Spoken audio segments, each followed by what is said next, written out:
Mga nagbabayad ng kontribusyon sa SSS sa Dagupan City, dagsa. Silipin sa report.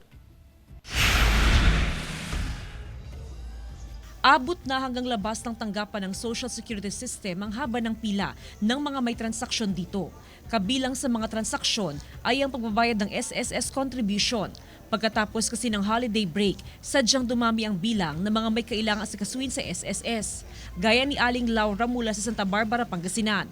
Namatay ang kanyang asawa noong December 29. Maaga siya nagtungo sa SSS para iproseso ang burial claims ng kanyang yumaong mister. Siyempre tsatsaga po kasi kailangan nakaburol yung asawa ko eh. Inaasahan na rin ng SSS ang ganitong tagpo sa unang buwan ng taon.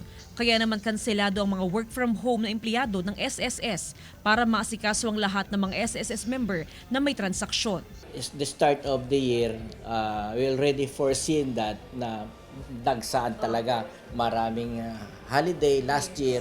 So, yung actually meron po kaming work from home. So, pinapasok ko muna lahat ng mga employees natin. Karaniwan daw naaabot lang sa 1,000 transactions ang ipinoproseso ng SSS kada araw. Pero ngayon, posibleng umabot ito sa halos 1,500 dahil sa dami ng mga may transaksyon.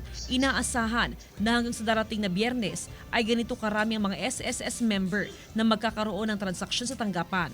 Kasama si Daryl Peralta, Jasmine Gabriel Galban, One North Central Luzon.